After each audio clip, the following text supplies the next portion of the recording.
¿Quién es el doctor Pedro Guillén? Una persona que cada vez que se marca un objetivo y lo ha cumplido, se plantea otro.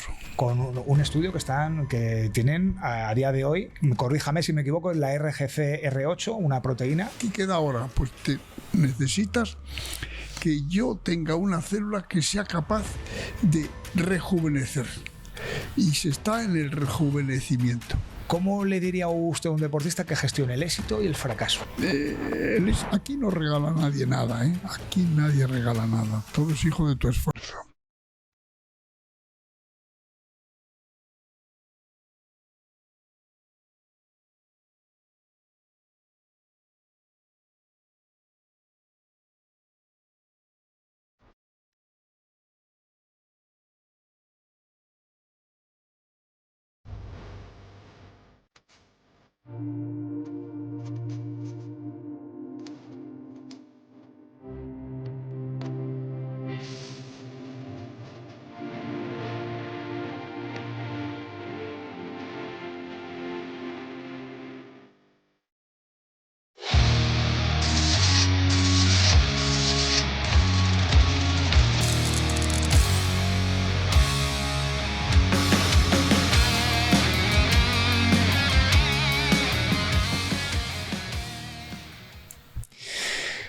Bueno, pues hoy traemos al podcast al doctor Pedro Guillén. Es un honor enorme. Le voy a presentar antes de preguntarle. Probablemente uno de los... Bueno, probablemente no. Es un hecho que es uno de los mejores traumatólogos del mundo. Con mucho prestigio a nivel mundial en cuanto a medicina deportiva. Ha tratado a muchos deportistas, entre ellos Fernando Torres, a Maradona, a Bale, a Ronaldo. Vamos, es una eminencia en cuanto a también investigaciones referente a regeneraciones de cartílago. Y bueno, todo esto lo abordaremos a lo largo del podcast. Pero ahora, doctor, me gustaría preguntarle, ¿quién es el doctor Pedro Guillén? Pues una persona que cada vez que se marca un objetivo y lo ha cumplido, se plantea otro. Qué bueno, qué bueno. Que eso es algo que sí que me gustaría añadir en la presentación, que leí una reflexión que hizo usted que me gustó muchísimo, y yo creo que es un modo de que la gente le conozca mejor, que usted ha dicho que no se jubila porque sería como quemar una biblioteca llena de libros valiosos y que eso no lo puede permitir. Entonces, una de las cosas que nos gustaría abordar en el podcast es que nos abra alguno de esos libros y que nos muestre su sabiduría. Mire, me preocupa mucho cuando se habla que en los servicios de urgencias el médico a los 50 años no haga urgencias. Pero ¿cómo no va a hacer si es cuando más sabe? Si ese señor tiene que estar ahí como senior para ayudar. En los servicios de urgencias se juega mucho el enfermo que llega, y cuanto más forma está el que está allí dentro. Quiero decir con esto que lo que ha dicho, que una persona que ha consumido su vida haciendo una cosa y más o menos lo ha hecho bien, el día que se retira es como si le metes fuego a una biblioteca. Yo tengo varios seniors aquí, el doctor Concejero, que fue un médico del Atleti, el doctor Martín, el doctor Herrador de Madrid, y no les dejo irse porque su sabiduría o su temple o saber estar lo ha ganado durante muchísimos años, y eso es una enseñanza para los que están empezando. Creo que, mire, le voy a contar una anécdota curiosa. En un grupo americano que se llama Alton Labs, que quizás sea el más avanzado en el mundo de investigación sobre rejuvenecimiento, que es el mundo de hoy, este nació en Berlín y se fue a Estados Unidos, y ya llega allí. Todo ha sido puesto varias veces para el premio Nobel, no lo ha sido, pero está muy cerca. Y ha dicho, hace poco le han dado el premio BBVA, y ha dicho lo siguiente. Dice: yo nací en Berlín. Si hubiera seguido viviendo en Berlín, ahora mismo estaría pensando en irme ya jubilado a mis 72 años a Mallorca, ha dicho él, porque a los alemanes les gusta mucho Mallorca. Y sin embargo, ahora me embarco en una obra tan importante como rejuvenecer tejidos. Y dice, este es un país que lo quiero por eso. Qué bueno. Pues vamos a enlazar, si le parece, en lo que acaba de decir con un estudio que tienen a día de hoy sobre el rejuvenecimiento, que es con una, corríjame si me equivoco, la RGCR8, una proteína que... Sí, esa y otra más, sí, pero lo que se trata es de, mire, ¿qué ha ocurrido en el último siglo? El año 1901, la edad media de vida en los pueblos desarrollados no llegaba a 50 años y un siglo después se ha duplicado. ¿Y qué ha ocurrido en el mundo para que se duplique esa vida? Pues mire, no ha habido, y no es poco, el agua potable, el control de los alimentos, las vacunas, los antibióticos, el bienestar social, pero no se ha tocado nada del hombre, es decir, ni el gen, ni el epigen, ni nada se ha tocado. Ha sido los beneficios sociosanitarios de la civilización que ha llegado al hombre a duplicar su edad. Pero ya no queda más. Es decir, ya se sabe que esos 100, 95, 100 están ya muy gastados en términos de bienestar. ¿Y ahora qué queda a la sociedad? Le queda hacer que los tejidos vivan más. Hasta ahora no ha sido más que le has dado resistencia porque no le has dado toxicidad, porque los alimentos, porque el agua, porque las medicinas. Pero ¿y qué queda ahora? Pues necesitas que yo tenga una célula que sea capaz de rejuvenecer. Y se está en el rejuvenecimiento. Pero quiero decir, sin perder la edad que tienes, lo que haces es que yo te quito a ti. Verá, Fran, mi nieto tiene un gen limpio y mi gen es un gen que ha gastado mucho. Que he sido diabético, no soy diabético. Que he sido drogadicto, tampoco lo sé. Pero yo he gastado mi gen. ¿Y qué ha tenido mi gen por todas estas cosas que he vivido? Pues que está tardo en respuesta. Está con cicatrices, está con daños, está con el epigen, que es la envoltura, afectada. Sin embargo, ese niño está pronto a responder y responde bien. Hace poco, en la epidemia que ha habido, la persona de 90 años se moría y el joven no le pasaba nada. ¿Por qué? Porque su gen estaba limpio y se podía responder bien, y este no. Pues la medicina va ahora a esa persona mayor a quitarle esos pisadas, cicatrices, daños de su gen para que pueda responder bien. Y esto se está logrando en animales. El paso a humanos será en un momento u otro, ya veremos, pero yo he quitado todo lo que le ha añadido la vida de maldad a ese gen y le pongo con su misma edad, pero en condiciones de responder mejor, como si tuviera 20 años menos. Qué bueno. O sea, ¿lo ha conseguido con animales y demás? ¿Le han podido progresar? Se ha hecho en animales, ahora se va a pasar a personas. Pero se está logrando en tejidos sueltos. Pero claro, luego hacerlo en más tejidos será fácil. Hablaba antes del cartílago. Claro, el cartílago era para mí el tejido mejor a usar porque solo tiene una célula. Y no tiene vasos, ni nervios, ni linfáticos. Es decir, si tú tienes vasos, llega la sangre y la sangre lleva toda tu inmunidad y puede tener rechazo. Pero si es un tejido que no tiene sangre, inmunológicamente un tejido privilegiado, se responde bien. Y hemos enganchado a ese tejido porque con una sola célula, un linaje celular, lo dominas. Pero si te vas al riñón que tiene 22 células, tienes que dominar la vida de 22 células. Y entonces hemos empezado por el tejido que solo tiene una célula, que en cuanto se ha logrado en animales y se va a lograr en el hombre seguro, porque la enfermedad más prevalente del ser humano hoy es la artrosis. Totalmente de acuerdo.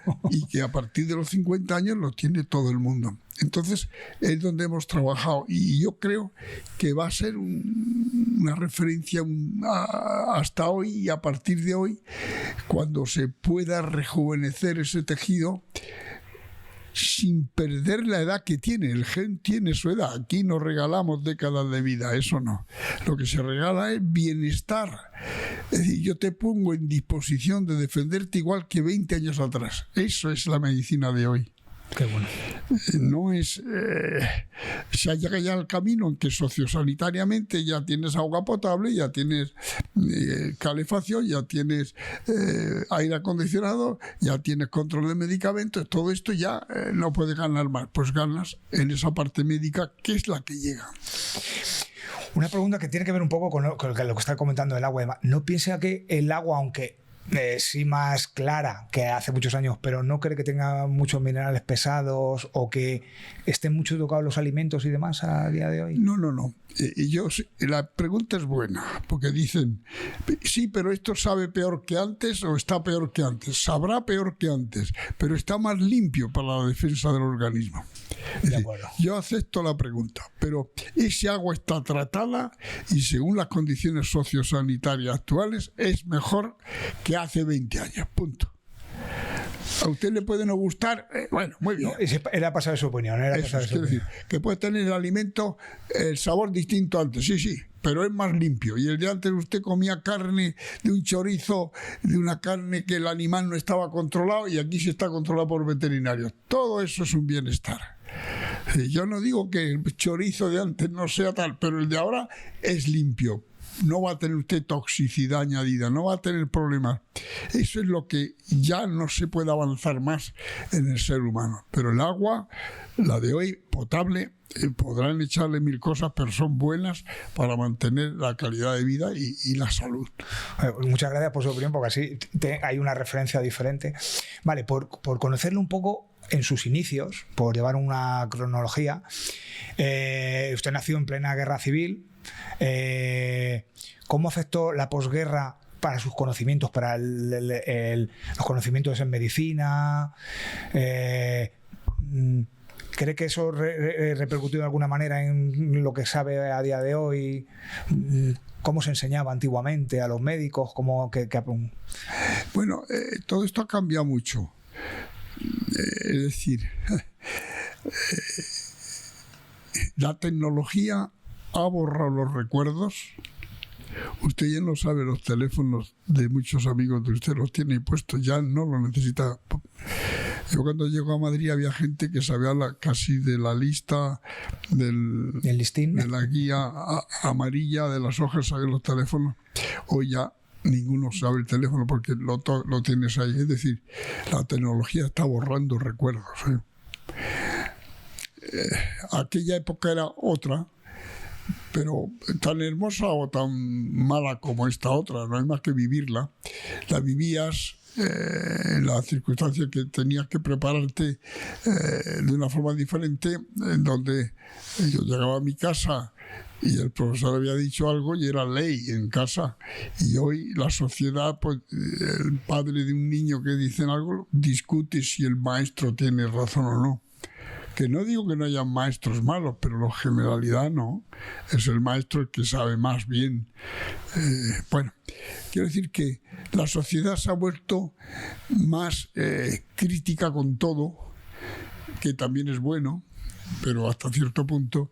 Pero yo empecé esto porque el médico de mi pueblo era un niño y veía que era el mejor vestido y con corbata, y yo un coche, y allí nadie tenía coche y nadie estaba tan bien vestido, y dije, yo quiero ser como él, como los niños quieren ser ahora como es Maradona o como es Alcaraz. Del anterior, los niños no tienen piedad en eso, quieren ser del que gana. Y le hablas de otro y no, yo quiero ser de este. Pues el niño pues veía un señor bien vestido en un coche que viene y entraba a casa. Mi madre le decía a él, Isabel, ponme un zumo de limón, que era la cosa que pedía entonces, ¿no?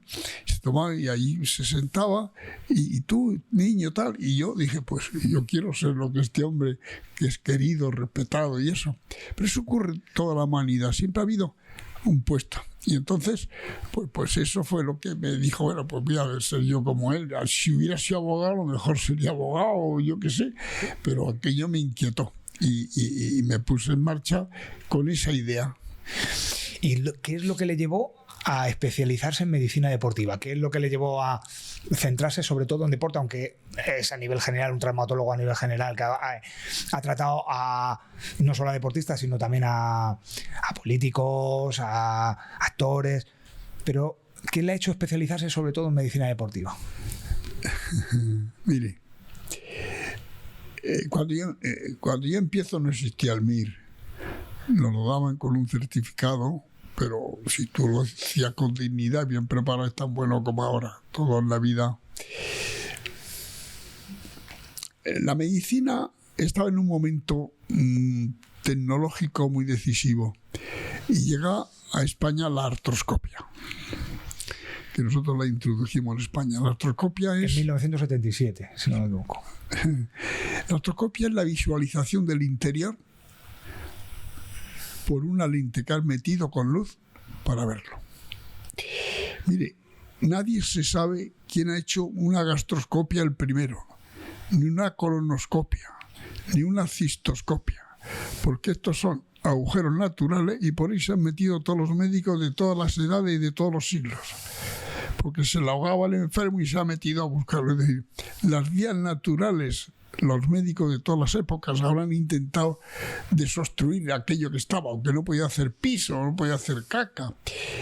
Sin embargo, la artroscopia ha sido una genialidad. Lo otro no era una genialidad, porque aquí en la muñeca no hay un portal, no hay un agujero. Y concibió él que en ese espacio que es la articulación de la muñeca, de la rodilla, del tobillo, si él metía un fluido que podía ser gas o podía ser agua, podía conducir bien la luz, mete una luz y ver lo que hay dentro. Es decir, no hay portal, él concibió un portal. Eso es una genialidad, porque no había ningún agujero y él concibió un agujero, metió agua y esa fue la visión del interior de una articulación. Y ha sido el catalizador o el que ha movilizado todos los demás. La laparoscopia fue después, la rinoscopia, todo, la escopia fue después. Porque ya se dijo, si esto yo haciendo un portal, lo veo, fíjate en que el portal está hecho. Y la gastroscopia, colonoscopia, etcétera, hoy es una rutina para el diagnóstico. El único reconocimiento de Sports Illustrated de Estados Unidos ha sido a un no médico una vez, a un no deportista. Siempre se distingue al deportista y esta vez se ha distinguido a un médico que ha sido el que trae la artroscopia a Estados Unidos, Robert Jackson. Y dice así: por haber mejorado el resultado y disminuido el sufrimiento del deportista, le dedicamos este premio, cuando siempre se le había dado a los grandes jugadores del fútbol americano, del béisbol o demás. Quiero decir que la visión de una articulación ha revolucionado el método diagnóstico y terapéutico, porque ya también metes instrumento y puedes resolverlo. Eso ha sido un avance grande. Yo tuve un amigo que me dijo: Pedro, ¿por qué te empeñas en abrir, en que no te empeñas en mirar por el ojo de una cerradura si puedes abrir la puerta? O sea, abrir la articulación. Y claro, todo eso es una cirugía mayor, más costosa, más largo de estancia, de todo, y con un agujero puedes resolverlo y haces más. Y entonces, esa artroscopia, pues yo la aprendí en mineros. Que la historia no en mineros, porque el minero es el que se rompe el menisco. Está trabajando en cuclilla, gira, y porque el menisco se rompe en es una autolesión, no hay que darle un golpe ni nada, es solito, o el ligamento, habitualmente se rompen solos. Es una autolesión fortuita. Y yo lo vi en mineros que estaban trabajando en cuclilla, rotaban y romparan el menisco. Y fueron los que a mí me enseñaron esto. Y yo llevé esto al deporte. Y entonces, pues todos los deportistas vieron que se hacía por artroscopia y los trabajadores estaban trabajando en 15 días o 20 días y el deporte vino a mí, perdóneme lo que digo, y yo lo aproveché, no es que no, pero yo llegué a él desde un conocimiento previo, que era la artroscopia, y entonces abrió paso como si fuera solamente la lesión del deportista, el menisco roto, pero era lo más frecuente y lo que más trascendía. Pero yo le debo mucho al mundo del deporte, pero también estoy en deuda con él. Estoy en deuda por el músculo.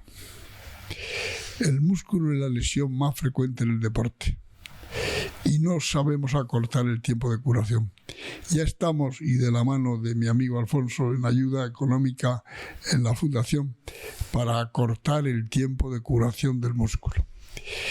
Pero, Fran, el músculo también se vuelve viejo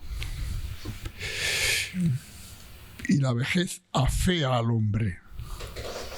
Se agacha, pierde tono, la cabeza desciende y es la pérdida de tono muscular la que, por la edad de esa célula, va perdiendo el tono y se va agachando.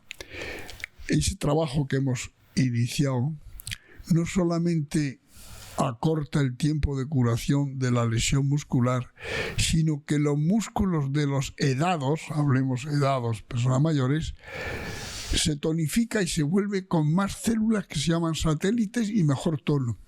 Es decir, en animales hemos logrado, y la FDA americana, la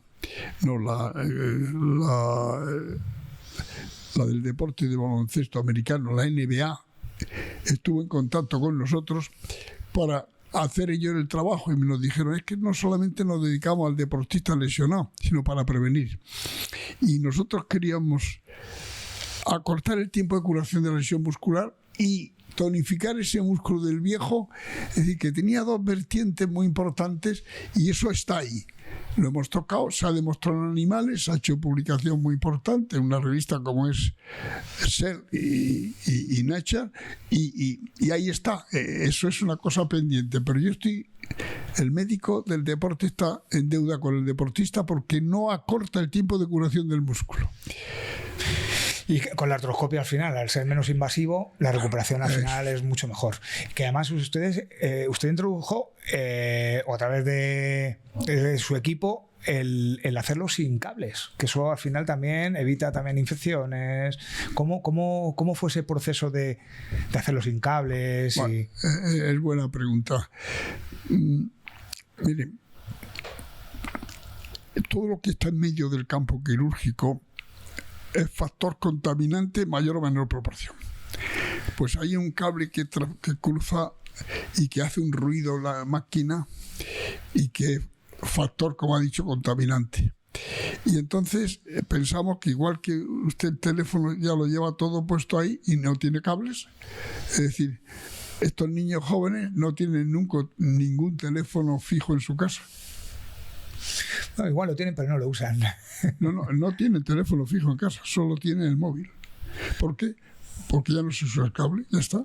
¿Y por qué vamos a usar nosotros esto en nuestra copia? Entonces nos movimos como si hacíamos tanto y hemos innovado en la generación de sin cables, es decir, que vas a operar y no necesitas tener cable, con lo cual tú facilitas mucho la cirugía, disminuye el número de infecciones y además podrías hacerlo en un sitio que no hubiera luz, porque tú puedes hablar por el teléfono en un sitio sin que haya luz. Lo has cargado por la noche igual que nosotros, es decir, es un paso más. Y es que la medicina ya no necesita cables. O sea, yo creo que los cables es la cosa a olvidar. Y yo pienso, las dos grandes genialidades, quizá, o más, en el mundo fue Gutenberg. Gutenberg fue la maquinita de escribir, fue un boloteo a la cultura en el mundo terrible. Pero el segundo punto ha sido el cable, la luz. Eso ha sido, bien sea transmitirla sin luz o sin cables, quiero decir, pero eso es un avance de los grandes del mundo. El hacer la letra en una máquina, libro de estar escribiendo papeles toda la vida como estaban los clásicos. Y aquello revolucionó la cultura y todos los libros se pasaron. Eso se habla poco, pero eso fue el despertar de la auténtica cultura en el mundo y de leer. Pues igual es el cable. Y ahora se quita porque disminuyes todas las complicaciones y te puedes ir a hacerlo a un establo donde hay un animal para hacer una escopia de un animal y no hay luz. O en una línea de batalla, de guerra, y no necesitas ni luz.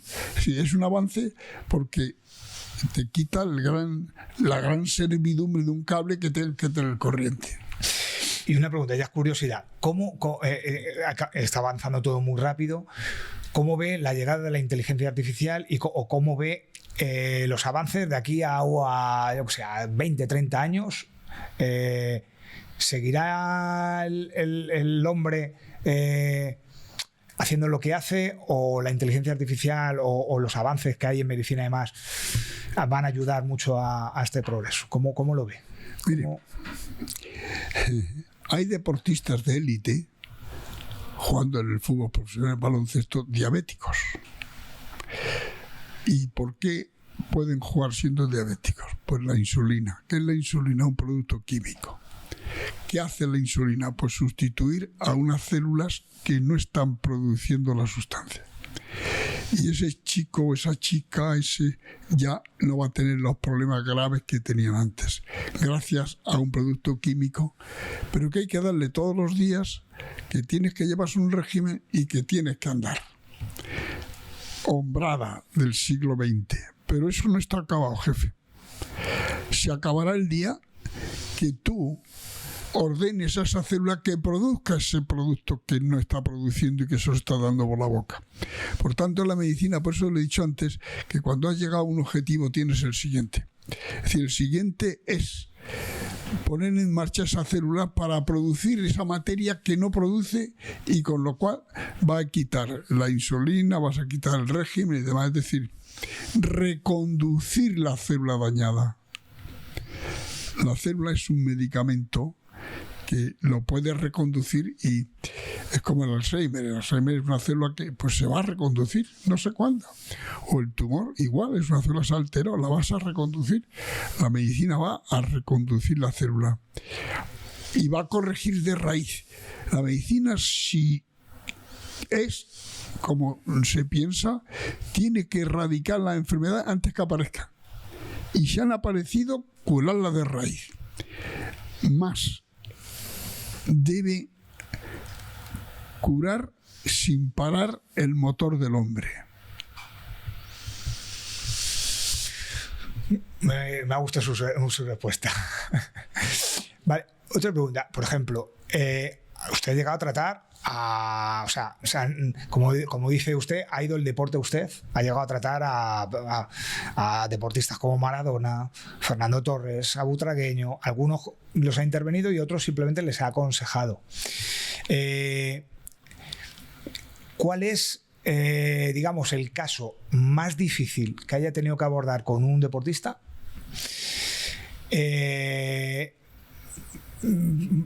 Tanto en operación, o sea, que haya tenido que operar, pues a lo mejor de un cambio de cartílago, pero también el que más le haya costado a nivel de asesoramiento, ya no de operación, en las dos vertientes.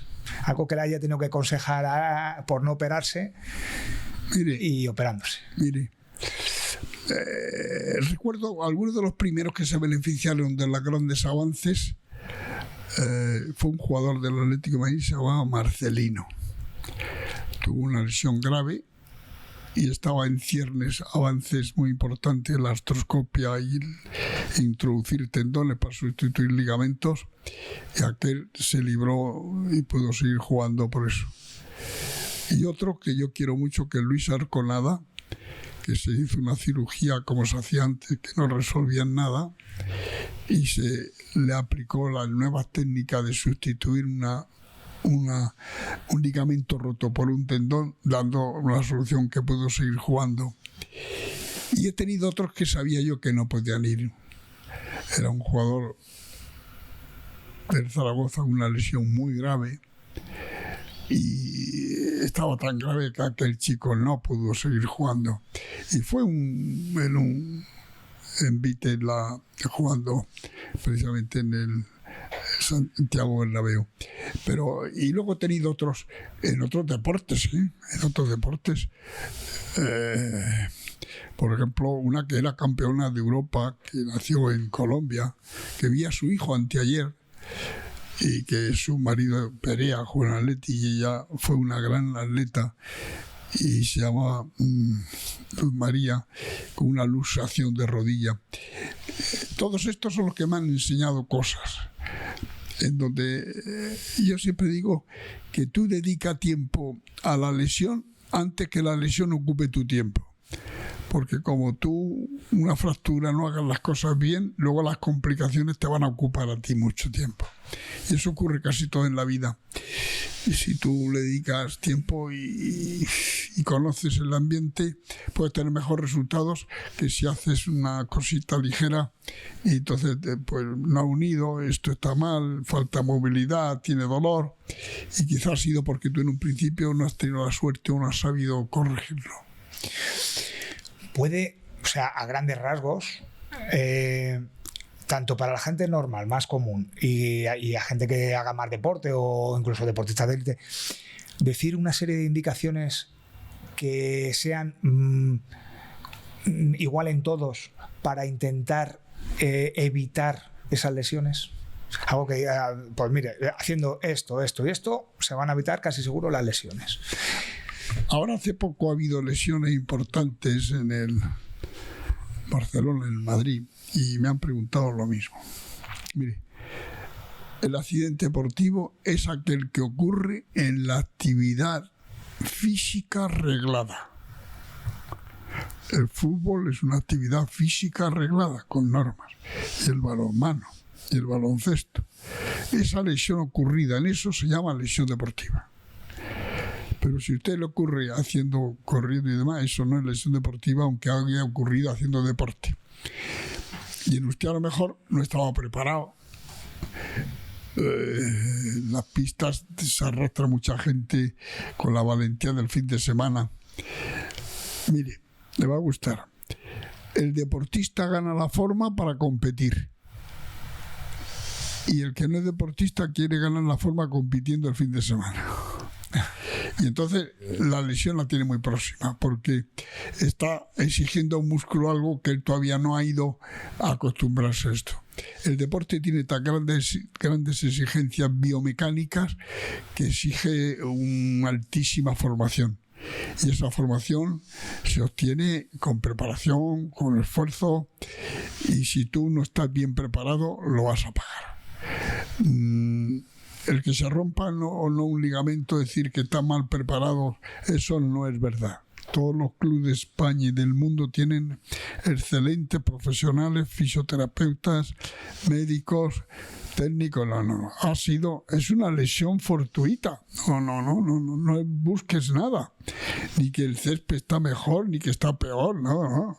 Que es una lesión que ocurre porque hay también factores predisponentes del propio, porque ya lleva muy cargada la temporada, o porque está ya muy cerca de estar en el máxima exigencia.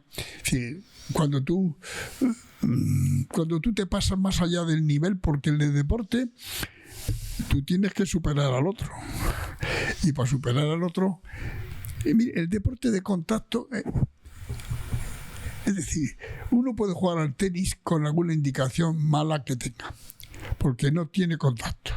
Pero en el deporte de fútbol no solamente tienes que dominarlo, sino tienes otro encima. Y en el balonmano, el último metro del balonmano es durísimo, ¿no? Que no es el último metro, no hasta que preparan. Por tanto, el deporte de contacto tiene una exigencia que aquel deporte, como puede ser el golf o el tenis o el pádel, tú pues no tienes quien te lesione, todo lo vas a hacer tú, y tú puedes tener más prevención de cosas, porque el otro es que también viene otro a atacarte a ti. El deporte de contacto es un deporte de más exigencia que aquel otro. No quiere decir que no exija las mismas condiciones de preparación, pero es diferente.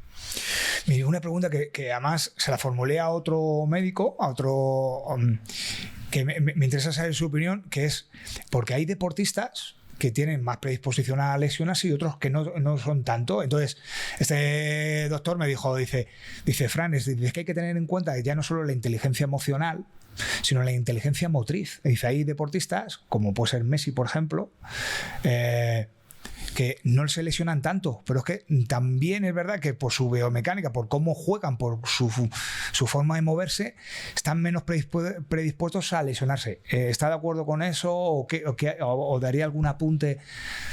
Sí. Mire, en los pequeños, decía Luis Aragonés, tiene el centro de gravedad tan bajo, Pedro, que ese no le pasa nada, déjalo. El más alto se va a caer y va a ser un desastre. Sí, pero el deporte de contacto, jefe, usted puede hacerlo, pero el otro viene y te atropella. Es que el deporte de contacto es diferente al resto. Así como si tú sí que puedes arreglar física, psíquicamente y todo en un deporte como es el golf, que lo haces tú porque nadie te va a decir nada, o el tenis, pero cuando el otro te viene con un mecanismo de contención o de robarte lo que tienes, que es el balón, allí te puede ocurrir más cosas. Es decir, me vale todo, pero cuando hay contacto ya hay otra, o sea, lo que le han dicho es verdad, pero con el contacto todo aumenta. Claro, con el contacto, que puede tener la suerte de que no le den nunca, pero claro, se le dan. Vale, un poquito saliendo del tema, pero usted, que ya es una persona, sabia, aunque usted, estoy seguro de que usted, por la humildad que tiene, seguro que está constantemente aprendiendo, pero ¿qué consejo le daría a Pedro Guillén, joven, o sea, usted mismo de joven, para haber avanzado un poco más de lo que ahora mismo ha avanzado? ¿Qué consejo le daría? Bueno, quizá que no he tenido las posibilidades de ayudar en la investigación. Mire, la investigación y la innovación es el motor del desarrollo. El desarrollo de los pueblos te viene de la investigación y de la innovación. Y el pueblo que no lo haga vive arrastrado del otro. Usted en su casa, llegaron los frigoríficos, la lavadora, y eso ¿dónde viene? De Estados Unidos. Estados Unidos benefició a la sociedad en la casa, cómo vivir. Todos son máquinas.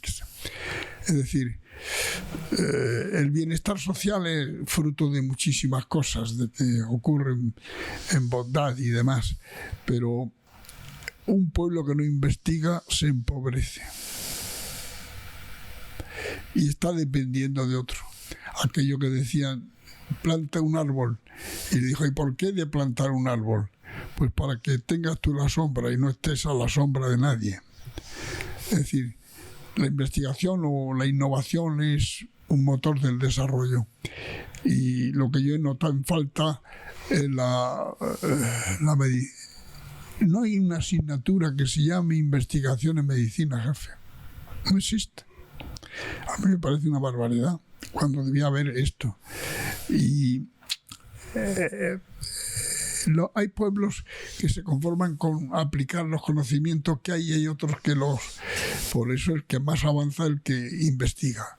La investigación es el motor, la innovación es el motor, y si tú no lo haces, pues vivirás a la sombra de aquel otro. O sea, que lo que le aconsejaría a sí mismo es investiga más, que llegarás más lejos. El enfermo es un libro abierto para tú aprender qué debes hacer para curar a ese paciente. Si tú le dedicas tiempo, ves que podrías indagar en un punto que ese no está resuelto, y siempre me ha gustado indagar, pero cuando indagues, rodéate de gente que le guste la indagación, si no, quítalos, no lo lleves, no es compañero tuyo, ese no es compañero de viaje, tú te podías comer con él, pero en el trabajo no, porque si a todo, cada solución que tú le das te plantea dos problemas, no avanzas. También los compañeros que tienes te pueden ayudar a hacer muchas cosas. Y yo creo que es peor no empezar que equivocarse. Una buena lección, es una buena lección. Pues vamos a aprovechar eso que acaba de decir, porque quiero dejar un espacio para que usted hable de su equipo, de lo importante que es rodearse bien. Y usted ha dicho, dice, pues yo que he tenido mucha suerte. He tenido mucha suerte porque ya no es lo que usted aporta como persona y que está ahí a pie de cañón, sino que ha sabido rodearse y ha tenido suerte de... Entonces, quiero dejarle un espacio para que hable de su equipo y de la gente de la que se ha rodeado. Mire, el conocimiento se ha fragmentado. Una persona como yo que ve una columna y que ve también una cadera y un pie y el hombro, eso ya se ha fragmentado el conocimiento. Quizá el Apolo que fue a la Luna hubo un ingeniero que se dedicó solo a apretar tornillos, quizá. Quiero decir, se ha fragmentado y ya tú no eres capaz de... Y entonces nosotros concebimos crear equipos. Y hay equipo de pie, equipo de rodilla, equipo de cadera, equipo de hombro. Y porque se ha fragmentado el conocimiento. Ya usted lleva a una persona, que esta señorita que se dedica y sabe muy bien de esto, aquel otro que sabe del otro, y usted ya no puede saber todo esto. Los conocimientos son tan grandes, es decir, el humanista de ayer hoy no tendría cabida. Fíjese a que nadie habla de filósofos ahora mismo. Se sigue, pero es verdad que se habla menos. Porque el filósofo no tiene cabida, jefe, porque ahora tiene cabida el investigador. Usted quiere algo que sea un avance. Y entonces ya la filosofía llevamos unos años muy silenciosa y está sustituida por el investigador que está dando grandes avances, grandes cosas. Quiero que la segmentación del conocimiento, hay un abogado que es laboralista y uno que es criminalista y hay uno, es decir, en los grandes espacios de profesionales que tenemos se van dividiendo porque tú no puedes abarcar todo y tener grandes personas a tu lado es muy importante, pero sin duda es como decir, la cirugía robótica va a deshumanizar la medicina de ninguna forma. Será un elemento mejor para cuidar al enfermo. No, yo no lo entiendo como que se acabe la humanización de la medicina por la tecnología. Es verdad que es menos humana hoy, sí, lo sé, pero es un error del médico. Si tú con los avances que tiene hace humanismo, te sales. Es decir, hace poco me preguntaban, ¿hay algo mejor para un enfermo que la medicina? Y dije, sí, la medicina humanizada. Y además, eso es algo que ha comentado alguna otra vez, que es lo importante de la humanización a nivel general, que eso no habría que perderlo nunca. ¿Cree que estamos perdiendo un poquito la humanización o deberíamos Sí, se está perdiendo, pero también se está... recordando continuamente esa faceta, es decir, los datos que son, yo he oído decir que los datos va a ser como el petróleo del siglo XX. Eso es una barbaridad, no lo entiendo nunca cómo pueden ser los datos tan importantes. Y dice, claro que sí, porque si usted quiere poner una farmacia y lo pone en un sitio que es un barrio que no vive nadie, pues está perdido, y sin embargo los datos le dicen usted que póngalo usted en la calle Arenal y tendrá muchos. Bueno, pero eso es una cosa muy sencilla. Yo creo que la medicina, por la gran tecnología que tiene, no se hace usted la resonancia, pero es que ya los enfermos vienen pidiendo la resonancia. Yo siempre exploro antes de pedir una resonancia. Pero sí, y hoy la resonancia la piden los periodistas que están retransmitiendo un partido, ¿eh? Bueno. Otra pregunta también. ¿Qué importancia, y si lo aconseja o no, qué importancia tiene el descanso, la nutrición en el deporte? O sea, ¿hasta qué punto eso puede ayudar a prevenir lesiones? El deporte puede ser un medicamento reglado. Y hoy se han puesto los pilates. ¿Y qué son los pilates? Pues un ejercicio físico. Han cambiado de nombre, pero no deja de ser un ejercicio físico. Si siempre el ser humano necesita nuevas cosas para agarrarte a ellas, ¿no?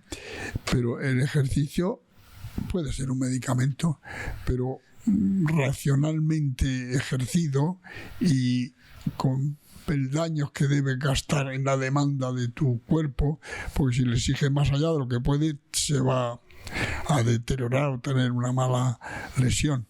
El ejercicio, el deporte, ayuda a ser más saludable, pero hace poco un jugador de fútbol que yo quiero mucho y no le digo el nombre, va y me dice: Pedro, sí, tú trabajas mucho, pero tú tienes que hacer deporte. Y le dije yo te he dicho a ti que leas. No me contestó. ¿Pero no hace deporte? Sí, bueno, yo hago mucho deporte. Ayer operé yo 7 horas en quirófano, ya me contará el deporte que es eso. Si me habla de ejercicio físico reglado, hago el justo. Pero sí, yo me he movido toda mi vida y no he comido de más nunca. Pero el deporte sí, el deporte es fuente de patologías. Sí, porque el deporte, dependiendo del nivel del deporte... De élite, sí, bueno. Estoy de acuerdo. Y le voy a contar algo que le he dicho antes fuera de micrófono, que tiene su valor. Ha habido ahora la Olimpiada. Y han sido los olímpicos y luego los paralímpicos. Y yo siempre les pregunto, porque los médicos que van a esto son de aquí, les pregunto: oye, ¿qué lesión más frecuente? La lesión más frecuente de los deportistas que han ido a competir y iban perfectos ha sido una lesión muscular en la preparación. En Tokio, 3 no pudieron competir por lesión muscular en la preparación antes de competir y uno un esguince de tobillo. Y pregunto yo: ¿y los paralímpicos? Y me dicen: curar herida de muñones. Porque los paralímpicos, pues la mayoría están amputados y tienen un muñón cuya piel no es la piel para apoyar. El apoyo del pie, la planta del pie, con un tejido duro, una piel gruesa, una grasa debajo de la piel, en unas celdas ahí para mantener la carga, y lo hacen apoyando con una piel del muslo. Esa piel no va. Pues bueno, pues lo que más ha usado los paralímpicos han sido a los especialistas de piel. Qué fuerte, qué fuerte. No lesión muscular, ni lesión ósea, ni lesión de una articulación, ni nada, sino curas de esas heridas. Es lo que más ha ocupado a los médicos que han ido en la Olimpiada. O sea, que diría que uno de los consejos que sí daría por el tema de lesión muscular antes de ir a los Juegos Olímpicos sería un poco el descanso, ser comedido a lo mejor a la hora de hacer los entrenamientos y demás. Lo que ocurre, mire, si tú quieres llegar, tú tienes que ir más lejos, más alto y más fuerte. No. El atleta, para sus grandes prestaciones, si no está en punto, no hay nada que ver. Y la mentalidad. Yo la mentalidad la veo muy importante. No entiendo cuando un jugador pide aplaudir a la gente para hacer un salto de más. Si el que tiene que concentrarse eres tú, y no tiene que haber en ese escenario más ruido que el de tu mente, no tiene que haber más ruido que tu pensamiento. Lo demás ni lo debes oír. Tú tienes que ir. En esa concentración pierdes tú la realidad. Tu escenario es ese. Y siempre digo: ¿qué tiene que ver el aplauso? Ni nada. Tú lo que tienes que hacer es concentrarte. La concentración en el mundo de cualquier actividad es muy importante para dar una buena respuesta a lo que tú quieres hacer. O sea, diría que la mentalidad es fundamental, ¿no? Para el deportista. el talento, usted tiene talento, Frank, como periodista, y aquel como abogado, y esta señorita como técnica. Hay tantos talentos como oficios. Bueno, yo no soy periodista, ¿eh? Bueno, soy entrenador personal y lo único que intento aprender de los mejores. Bueno, en su caso, pues lo mismo, pues hay tantos talentos como preparadores, me da igual, y el otro en la cocina y el otro en el vestido, y tienes que admirar a cada uno en lo que hace, y tantos oficios como oficiantes, tantos oficios como... Y entonces, si tú le echas muchas horas a tu preparación, o aquel hace muchas horas en la cocina, o aquel hace... La tijera no hace al sastre.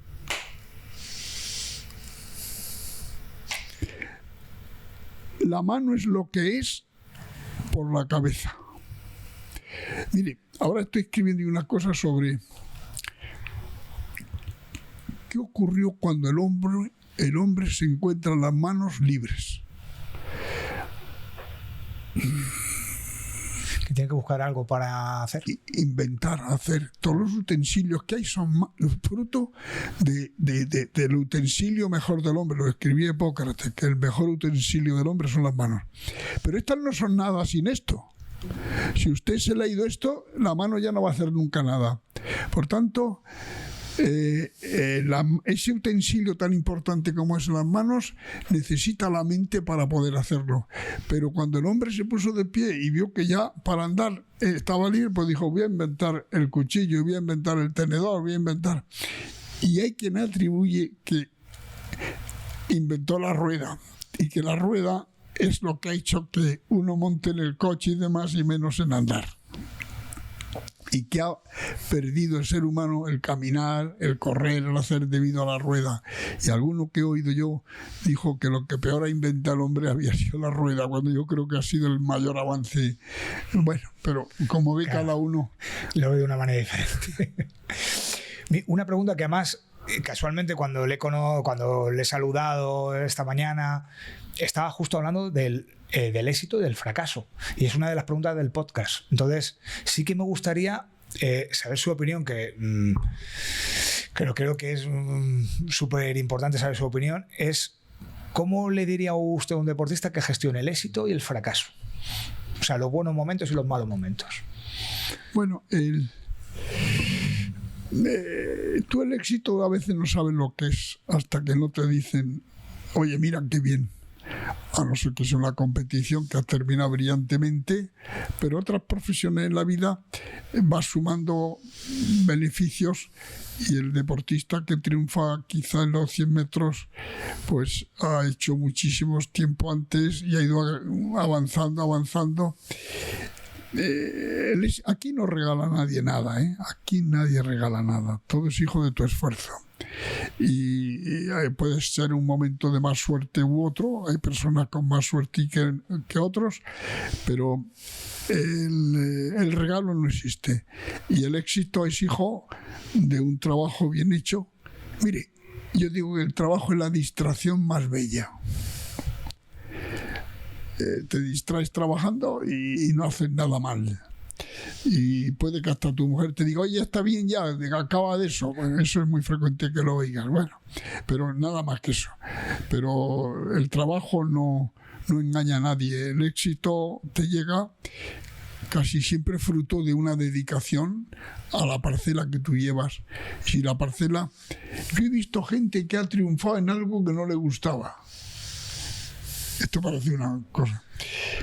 Y lo he dicho, además yo he tenido un gran amigo que se formó conmigo enorme, que llegó el momento de la jubilación y colgó la bata. Y le dije: pero... Dice: no, ya. Digo: pero hombre, si te es que quemar una biblioteca de conocimiento que tienes tú de hombro, tú no puedes. No le pude convencer. Y entonces, ¿qué te hace pensar? Porque claro, todo esto es relativo. Que aquel no fue feliz toda su vida con lo que hacía y aspiraba a algo, porque en el momento que se jubiló colgó la bata. Y le hablo de personas muy cercanas, porque ocurrirá en cualquier otra profesión. Es decir, y si tu vida es exitosa y todo, y ahora te vas con toda esa grandeza de lo que has hecho, tan pronto, ¿qué ha pasado? Que no te llenaba todo, como se dice ahora, pues algo debe ocurrir. Por eso se puede triunfar en algo que no te gusta y quizás es una mala suerte, pero si triunfa en algo que te gusta, entonces lo mejor. Porque haciendo cosas, el éxito y el fracaso están sentados en la misma silla, ¿eh? Sí. Cuidado que le llega a uno, ¿verdad? Pero luego ha visto usted un atleta conmigo esta mañana, un gran atleta olímpico, y que no dio su rendimiento, y no echa la culpa a la falta de preparación, no echa la culpa a que no estaba él fuerte, no, echa la culpa que mentalmente no se sintió fuerte. Qué curioso. El final nuestro es nuestra mente, la que te hace centrarte. Por eso cuando dicen y que aplaudan y más, si tú no necesitas eso, tú necesitas esto bien reglada, y el éxito está, y saber que hasta dónde llegas. ¿Y el fracaso en este caso? ¿Qué aconseja? El fracaso muchas veces puede ser una enseñanza. Si tú sabes aprender, o sea, el mejor médico no es el que arregla complicaciones, sino el que evita que aparezcan. Puede que fracasos te ayuden mucho, y aquello que no te ha ido, pero eso es lo que yo hablo del senior. El senior ha sufrido tanto para llegar donde está, que sabe dónde puede estar el éxito mejor que tú, y te dice, oye, mira, no sigas por ahí porque esto no es. Mire, la intuición que en la vida es un excelente ejemplo de algo que no es aprendido, pero depende del aprendizaje, del adiestramiento, de la formación. Tú vas y dices, oye, ten cuidado con ese, que vas con un sitio corriendo en ese patinete y te puedes caer. Eso es la intuición, porque sabes que no hay estabilidad. La intuición es para mí muy importantísimo en todas las ramas del saber, y más, pienso yo, en la medicina y en la investigación, porque eso no se lee en ningún sitio. Pero ¿qué es hijo de qué? De los años que lleva. Dice, yo he visto que se caen más fácil cuando llevan 2 ruedas, y si fuera con 4 se caen menos, y por eso las motos, hay motos con 3 ruedas, se caen menos. Quiero decir, la intuición no se lee, no lo estudia, no es aprendido, pero sí depende del aprendizaje. Muchas gracias por esa opinión. Otra vertiente.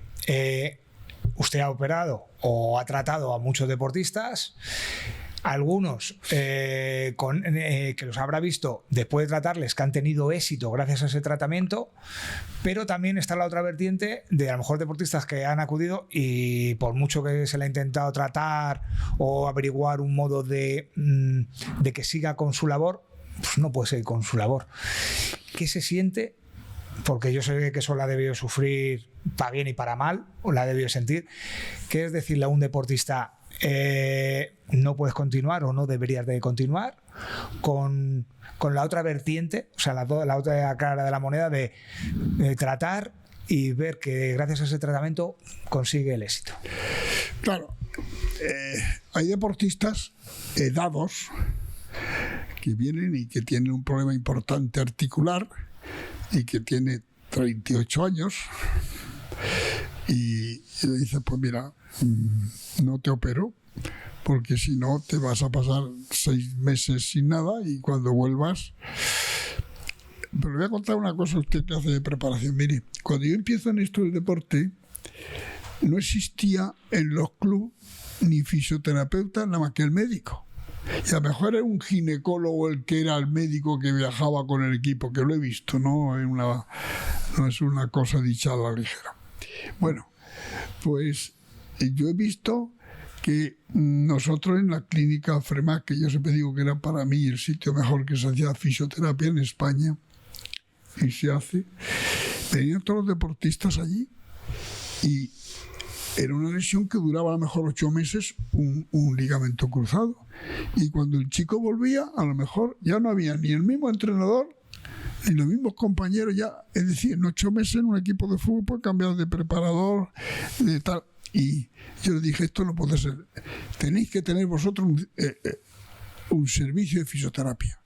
y a los clubes casi les obligué a que montaran un servicio de fisioterapia. No era verdad solamente el del hospital. El hospital es para la primera fase. Luego tienes que estar aquí, porque yo no quiero que tú estés fuera del escenario.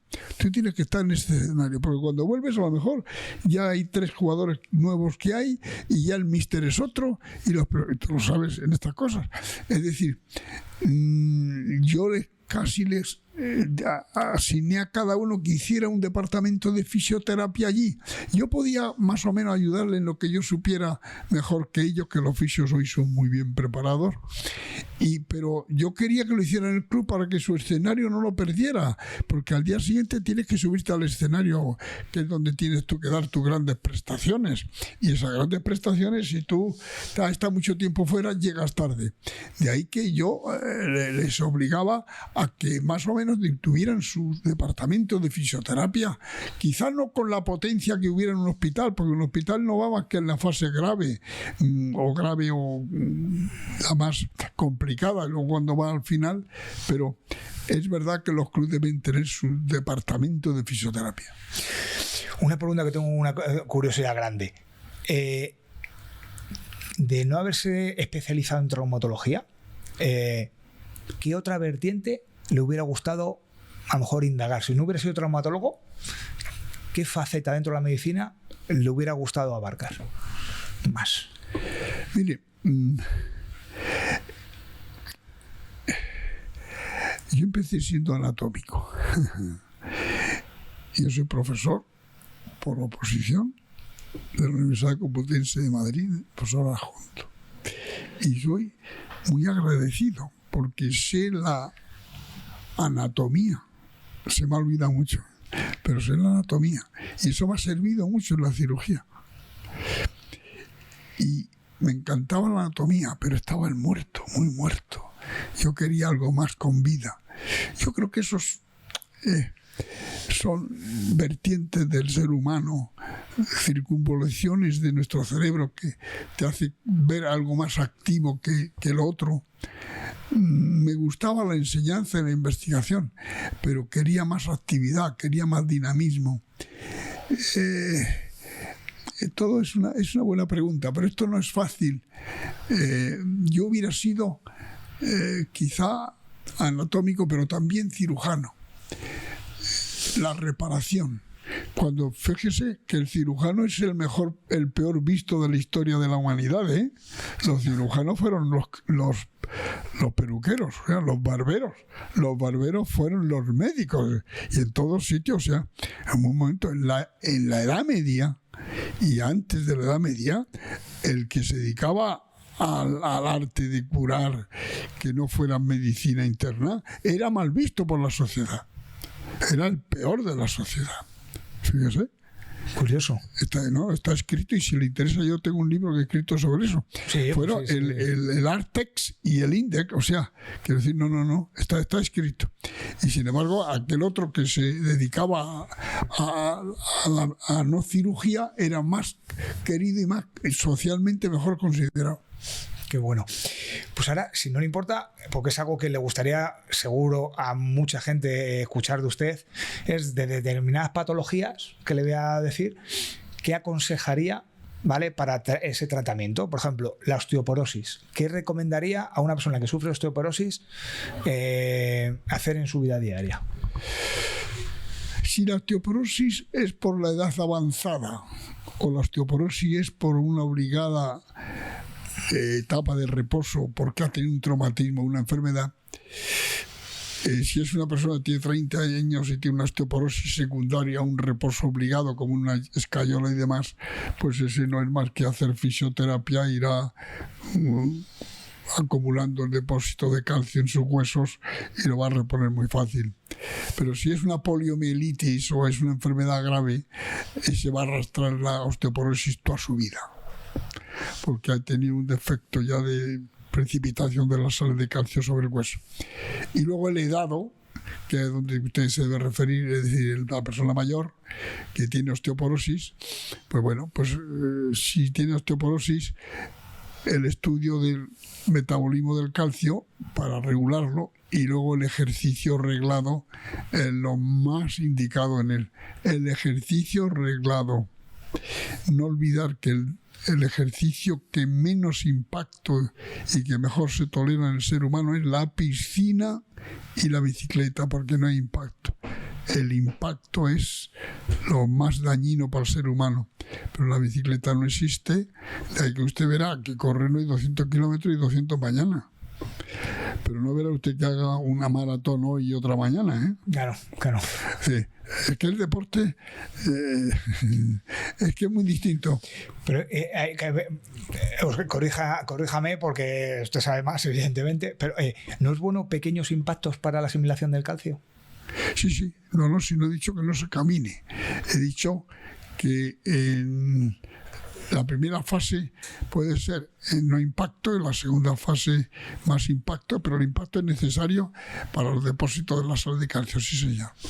El mecanismo, estamos hechos para eso, o sea, en nuestra estructura del cuerpo humano la carga es precisa. La prueba es que en los poliomielíticos y en las paraplegias tiene una gran osteoporosis por no cargar, sí. Hay que hacer ejercicio, hay que saber el mecanismo por el cual eres osteoporótico y corregirlo. Otra entre comillas, enfermedad común, que no es una enfermedad, pero bueno, al final lo parece, yo creo que hubo muchísimas personas, que son las hernias. Aunque usted está especializado evidentemente en rodillas, articulaciones y demás, pero ¿qué recomendaría a una persona que sufre hernias? Por ejemplo, se refiere a hernias discales. De columna. Yo he hecho mucha columna, jefe, mucho. Y he usado la papaya para los discos. Mire, es buena pregunta. La columna es una encrucijada de especialidades. El neurocirujano le cura, el traumatólogo le cura, el fisioterapeuta le cura, el rehabilitador le cura, el otro le cura, y usted sigue con la columna dolorosa. La fuente del dolor es lo más grave en la columna. Es una pequeña articulación, es el disco intervertebral, es la falta de tono, es la artrosis. Acertar en el diagnóstico te va a llevar al éxito, y si no, no. Yo he sufrido mucho y he tratado y trato mucho, y el doctor Fernández me critica que no siga haciendo columna, que yo le decía, créame muy bien el disco, pero ya no quiero hacerlo más, y me critica. Pero es un tema que yo siempre digo, el omnipresente dolor de espalda, el problema es el origen del mismo. Y usted verá que se marcan faroles, aquel en la fisioterapia, aquel el quiropráctico, aquel... Y entonces, ¿qué lo tiene usted? Toda su vida haciendo ejercicio de columna. ¿Qué arregla usted si sigue 6 años con usted y no se ha curado? Es decir, la columna es un órgano impar y medio que el mecanismo por el cual duele es muy difícil determinarlo. Punto.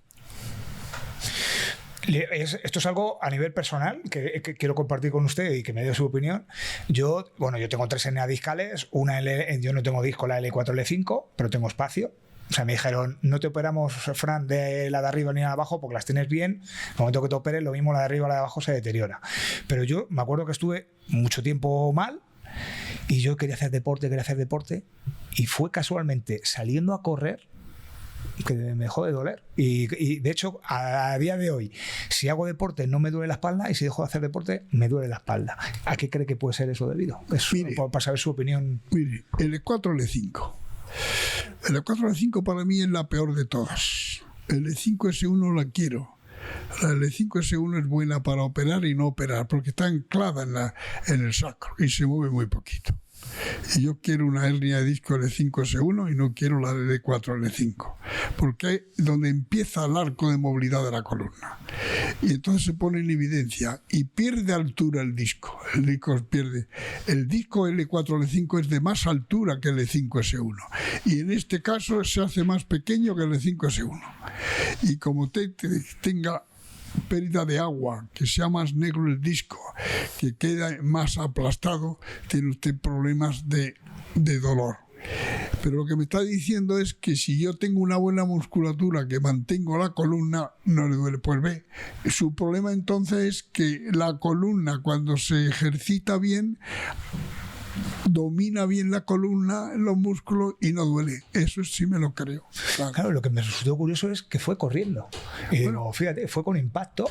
Y bueno, el mismo corriendo, impacto. mire, el ballesteo, caer de una altura, eso sí que es muy grave, pero lo otro, pero el de 4 de 5 me gusta menos que el de 5 S1. Y porque se pierde altura el disco, y con los años lo va a notar usted. Qué bueno. Vale, y ahora vamos a ir, que esto ya es su especialidad, a las rodillas, los cartílagos o los codos, ¿vale? ¿Qué recomienda para mejorar? O sea, la gente que ya tiene le voy a contar casos, porque yo al final, como trato con personas o tengo gente cercana, gente que tengo, por ejemplo, en el caso de un amigo joven que le quitaron el cartílago y tiene artrosis ya con 32 años. ¿Qué recomienda a personas que tienen? Porque el que tiene cartílago todavía sigue durando un poquito, pero el que no tiene, ¿qué recomendaría, por ejemplo, siendo tan joven para...? El cartílago recubre los extremos óseos, y la falta de él es la artrosis y la prótesis. Punto. Hoy. Mañana va a llegar algo nuevo, pero hoy no existe otra cosa.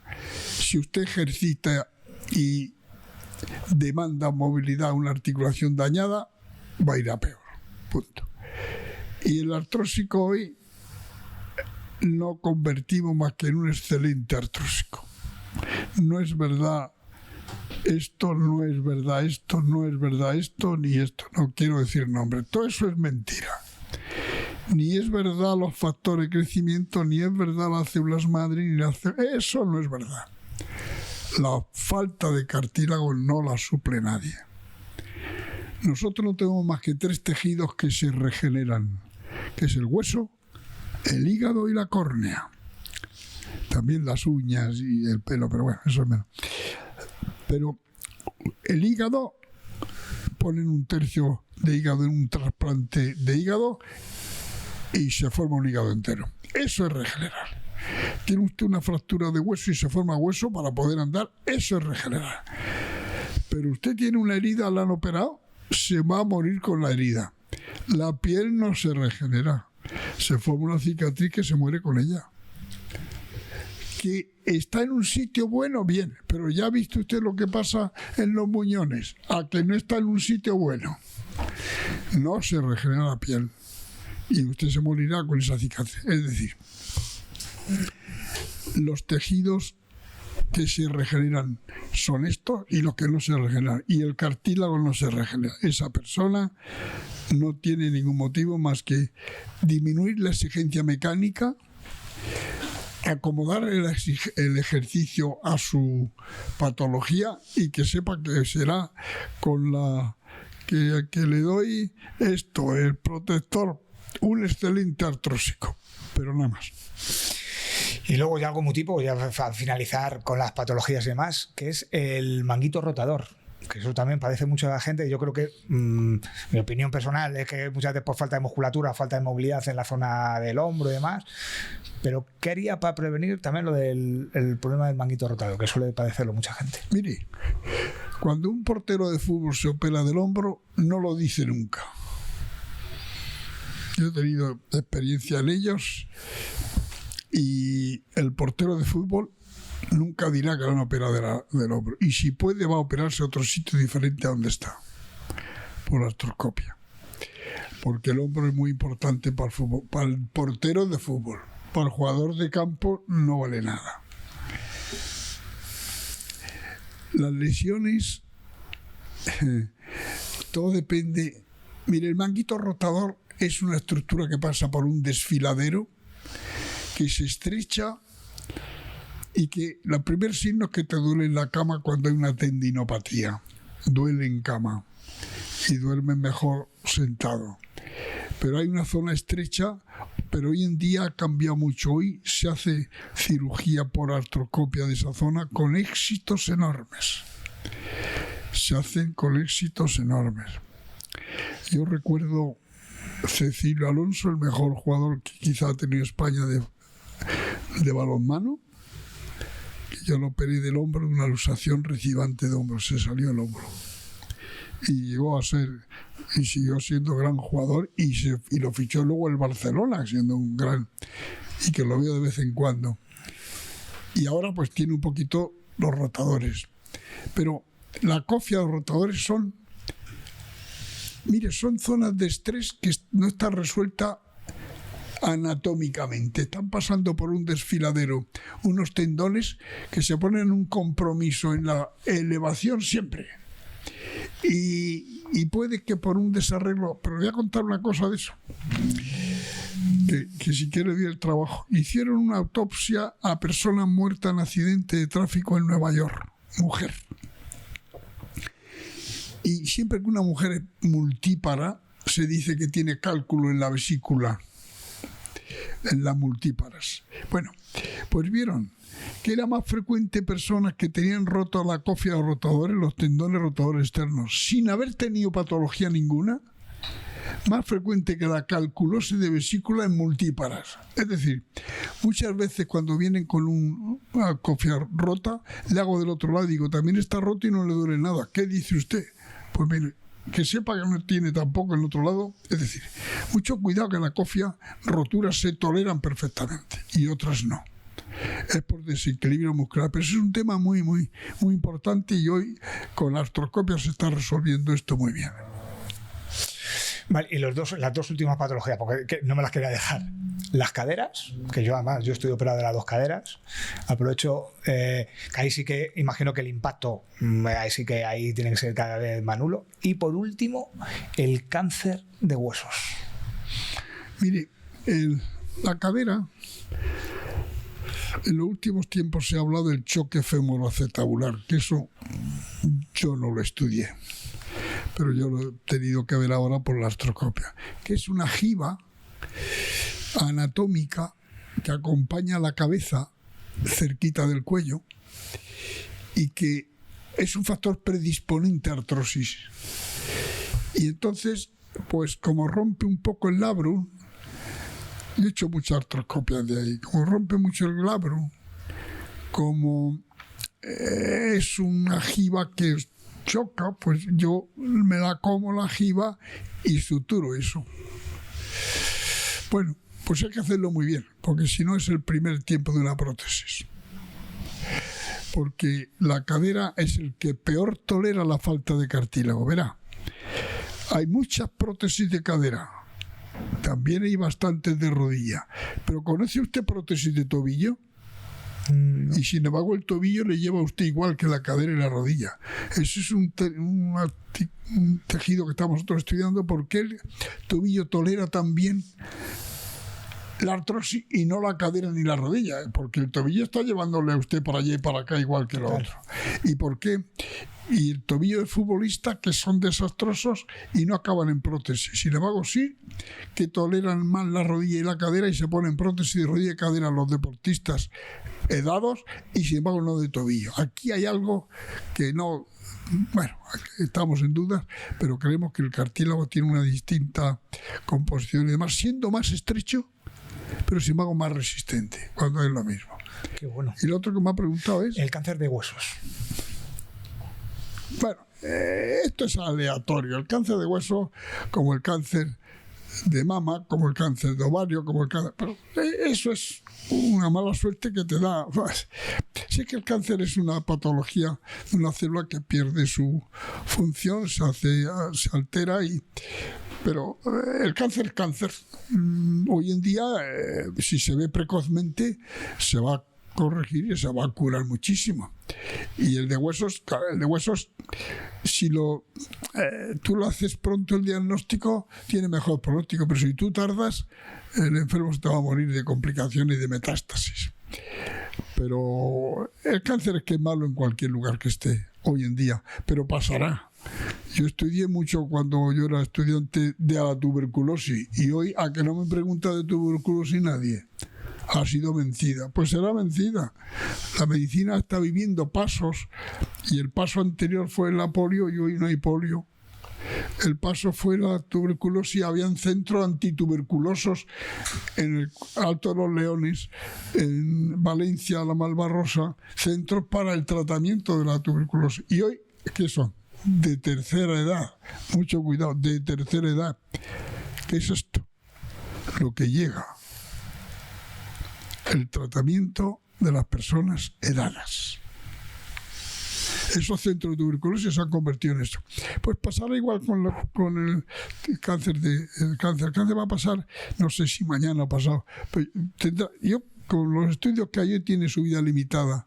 Yo siempre digo lo mismo. Bueno, y la tuberculosis, mire, la primera artroscopia que se hizo en el mundo fue en el año 18 en Tokio, por un autor que yo conocí esto, y fue a una rodilla tuberculosa. Le metió suero, vio lo que había y tomó un trozo de biopsia de sinovial y la mandó a analizar. Era tuberculosis, porque el año 18 en Japón, como en muchos países, había mucha tuberculosis. Y se va, usted ni me ha preguntado.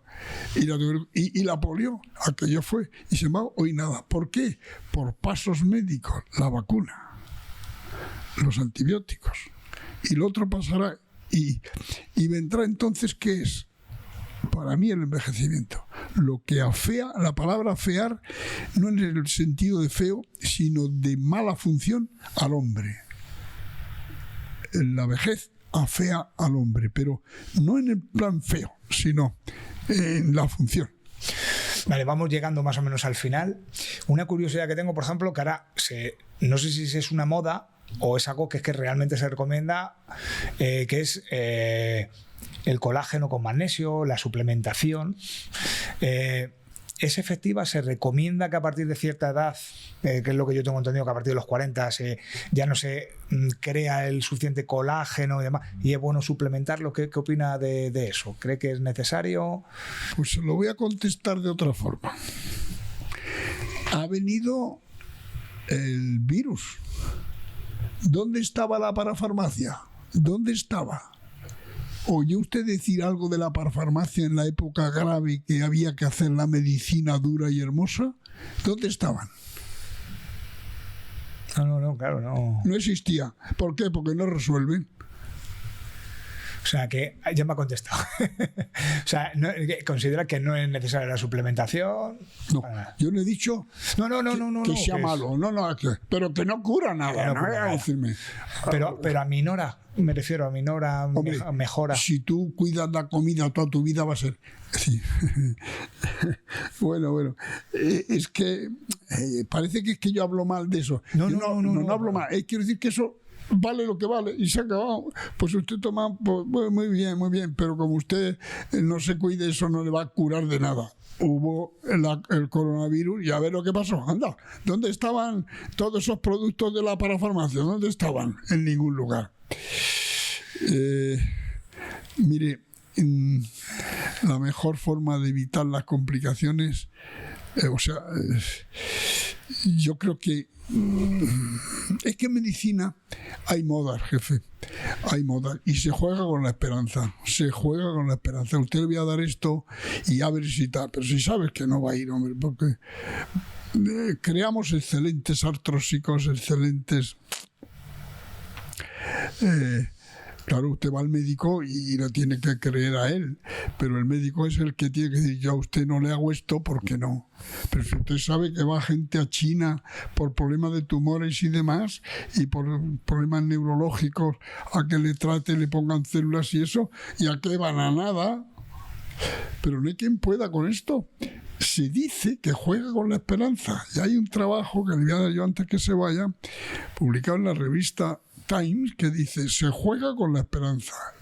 Es una persona sin escrúpulos y se juega sin esperanza, y estoy cansado de decir esto, lo sabe muy bien Alfonso, y no quiero decir nada malo de esos productos que usted me dice. Yo no he dicho que sean malos, he dicho que no curan. No he dicho o sea, me encanta saber su opinión, porque así usted al final conoce más, entonces saber su opinión al final es súper, considero que es importante. Vamos a llegar casi al final.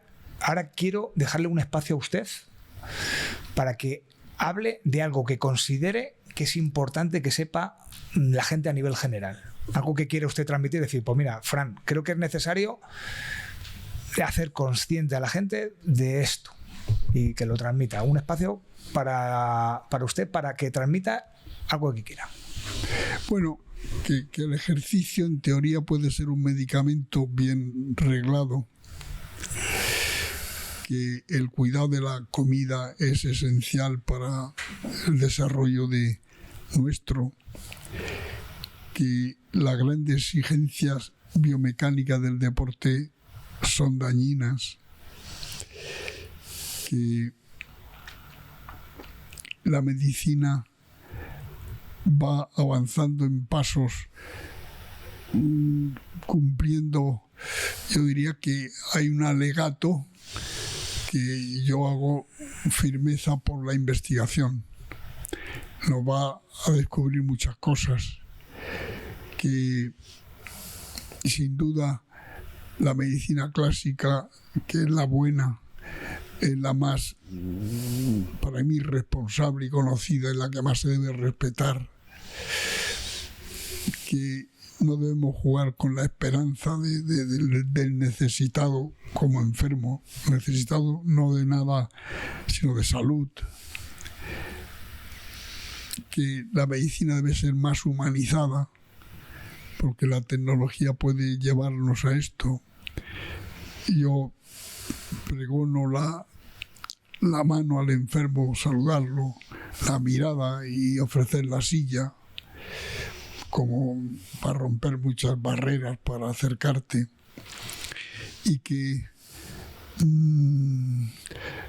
yo creo que la mejor forma de evitar las complicaciones es hacer algo para que no aparezcan. Es decir, si tú haces las cosas bien, pero en la comida, en el trabajo, en todo. Y yo siempre digo que, mire, el trabajo es una pelota de goma, que a usted se le cae y bota y vuelve. Y vuelve, y si usted hoy no lo hace, mañana al venir, la pelota está aquí, le queda el trabajo. Pero la familia, la salud, es una pelota más frágil. Si a usted se le cae al suelo y se rompe la familia, puede no tener una solución fácil después. Y la salud, porque lo ha hecho mal, puede no llegar tarde. Es decir, es una pelota frágil, como de cristal, y se puede romper. Y sin embargo debe vivir en familia. Los amigos igual. Los amigos es frágil y si se cae se rompe. Sin embargo el trabajo, que no le agote más, porque usted mañana viene y si no le he hecho hoy ese dictamen lo hago mañana, y si no he hecho este informe lo hago mañana. Pero puede la pelota que no bota de la familia, de la salud, de los amigos, cuídalos, porque ese desastre puede no saber arreglarlo después. Me ha encantado la respuesta. Dos últimas cuestiones. Una, además, enlaza con esto, que es la importancia de su familia en todo su progreso. Creo que merece un espacio, la familia. Y por último, para darle tiempo mientras que me responda esto, y ya sería la última cuestión, con toda la experiencia y toda su sabiduría, quiero que condense un único mensaje, el más importante que usted considere.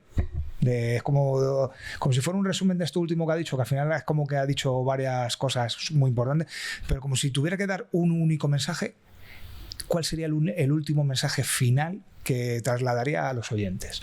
Pero un espacio para su familia y por último esa cuestión.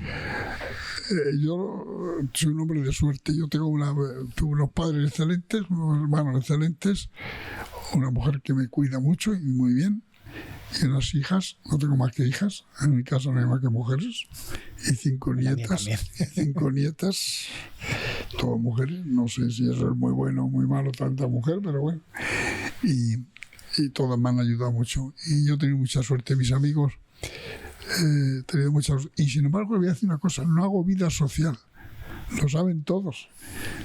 Yo soy un hombre que no hago vida social, salen, comen. Es muy difícil. Yo creo que salir a comer a mediodía habré salido una o ninguna vez en mi vida. Fíjese lo que le estoy diciendo. Qué fuerte. A comer a mediodía.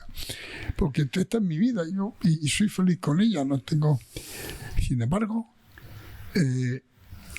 por eso yo le he dicho que la familia, para mí, el éxito de una persona es cuando triunfa en la familia. Cuando en la familia ocurren cosas que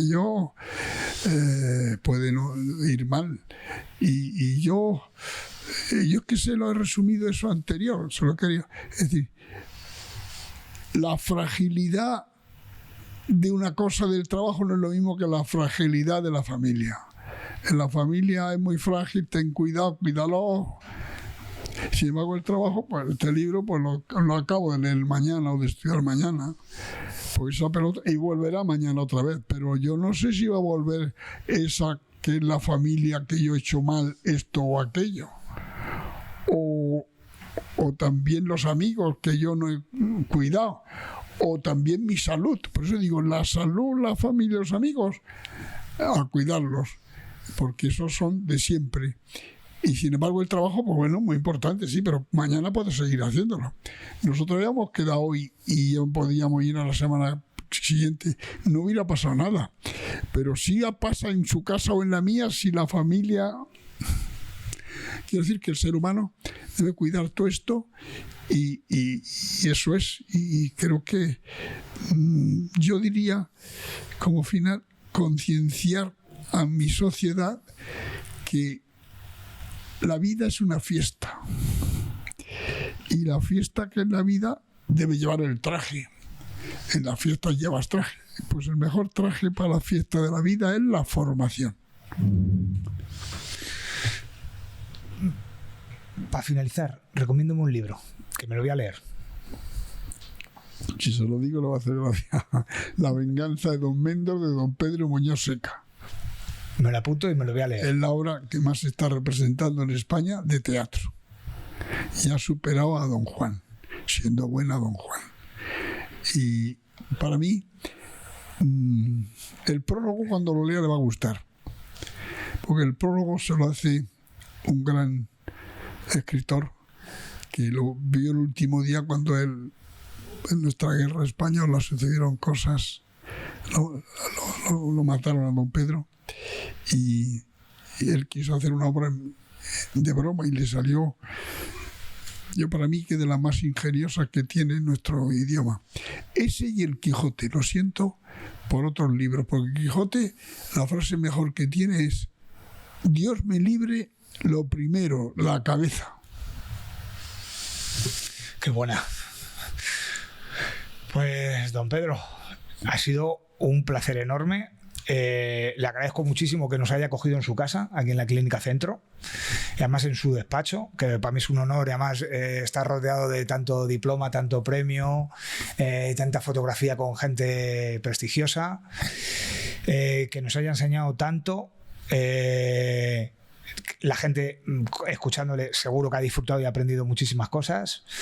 Creo que me dejo muchísimas preguntas por formularle, porque creo que podría quedarme hablando con usted horas y horas y no pararía de aprender, ya no solo yo, sino todas las personas que le están escuchando. Espero que en un futuro pudiéramos reunirnos otra vez para a lo mejor abordar otro tipo de preguntas, otro tipo de temáticas, pero bueno, lo principal, darle muchas las gracias. He disfrutado muchísimo y le deseo muchos éxitos en todos los futuros proyectos y sobre todo en este que hemos comentado al principio, que es lo de la regeneración de cartílago y demás, ¿vale? Porque está ayudando a mucha gente. Muchas gracias, Fran. Lo he pasado bien y he dicho lo que quería y, o sea, se lo agradezco. No, se lo agradezco yo a usted. Y la gente se lo agradece también. Y a don Alfonso, que está aquí con nosotros, el testigo mudo. Muchas gracias. Gracias a usted. Muchas gracias.